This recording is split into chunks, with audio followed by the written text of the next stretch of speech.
जिस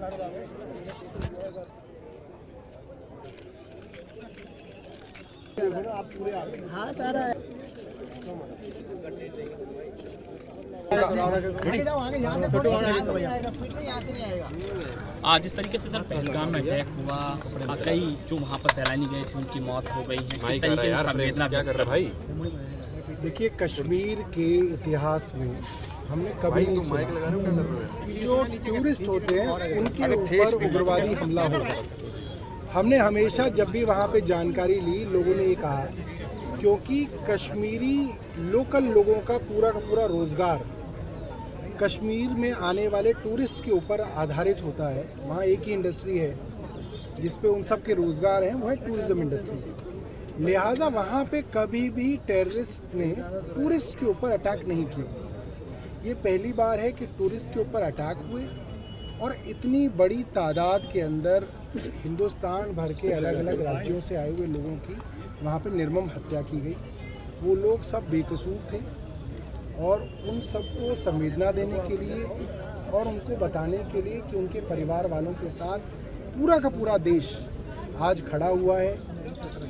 हर जाति, हर धर्म का आदमी जो हिंदुस्तानी है वो उन लोगों के साथ खड़ा है और हम चाहेंगे कि सरकार इसके ऊपर सख्त कार्रवाई करे। कश्मीर के अंदर जो लॉ एंड ऑर्डर है वो केंद्र के पास है क्योंकि वहाँ पे यूनियन टेरिटरी है।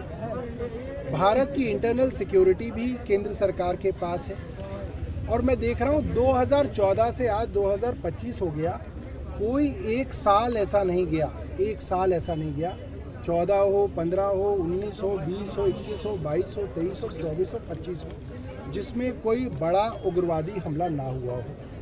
तो केंद्र सरकार की विफलता है, इंटेलिजेंस फेलियर है और मुझे लगता है कि केंद्र सरकार को अब सीरियसली इस मामले के लिए कुछ ठोस करना चाहिए। अब तक जो भी हुआ, मुझे लगता है कि वो कहने के लिए तो कहा गया कि इससे उग्रवाद खत्म होगा। 370 हटाई आपने कहा उग्रवाद खत्म होगा, नहीं हुआ। आपने नोटबंदी कर दी, आपने बोला इससे उग्रवाद खत्म होगा, नहीं हुआ। आपने कश्मीर के कई हिस्से कर दिए, आपने यूनियन टेरिटरी बना दी, आपने चुनी हुई सरकार की पावर छीन ली, आपने कहा उग्रवाद कम होगा, नहीं हुआ। आपने कहा कश्मीरी पंडित वापस जाएंगे, वहाँ पे लोग ज़मीनें खरीदेंगे, फैक्ट्रियाँ लगाएंगे, लोगों ने मिठाइयाँ बांट दी, कोई वहाँ पे वापस नहीं गया। जहाँ तक कि जो कश्मीरी पंडित दिल्ली में बसे हुए हैं कश्मीर से आए हुए, वे भी वापस नहीं जा सके क्योंकि वहाँ पे हालात जो हैं नॉर्मल नहीं है। तो केंद्र सरकार अब जो है सीरियस कुछ चीज़ें करे, सिर्फ पॉलिटिकल बयानबाजी के लिए ना करे। ऊपर करो यूं, हाँ ठीक है जी। एक वॉकथ्रू अलग से करो। हाँ सर, एक वॉकथ्रू कर लेते हैं। मुसलमान हवाई सीना कहाँ गया? सारे मुसलमान जिम्मेदार हैं।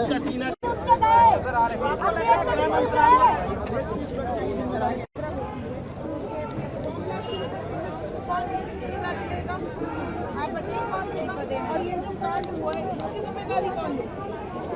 क्या उन्होंने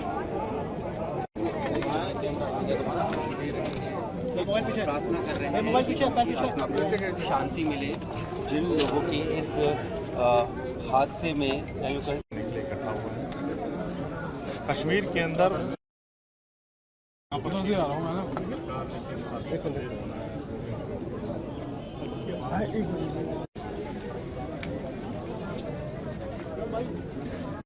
ये बहुत बड़ी घटना है, इसको आप कैसे देखते हैं?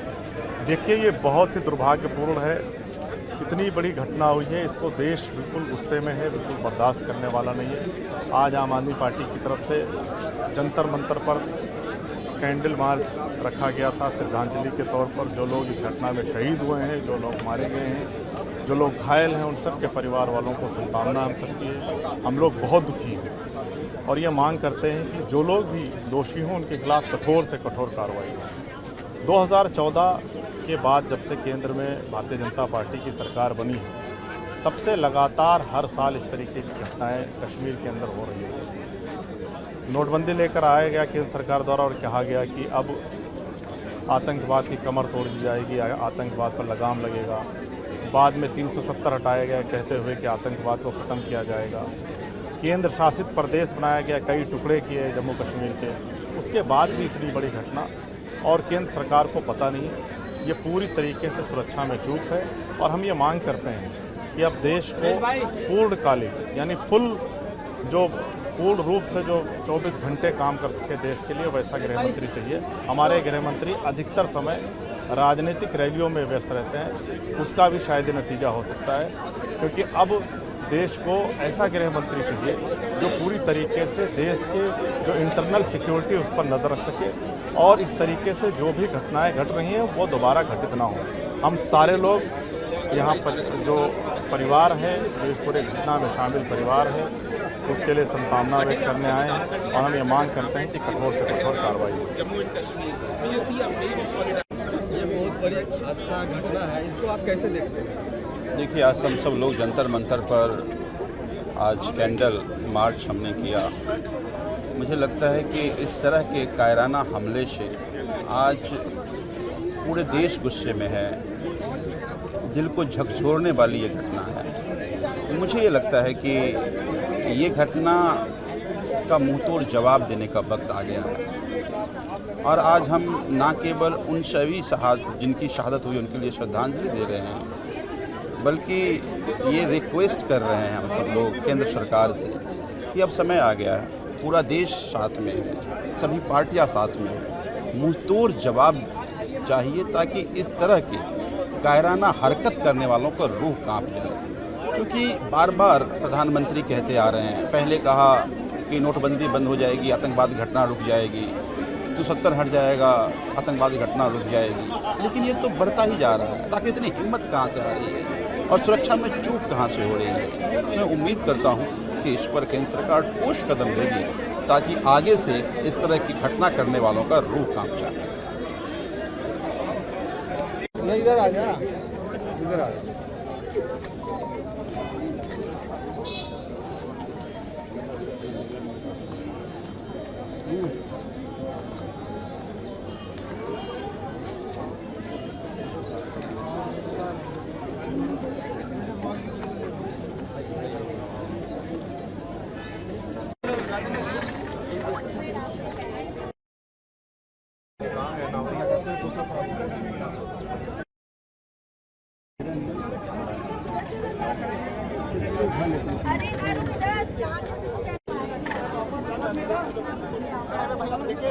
तो समय ये है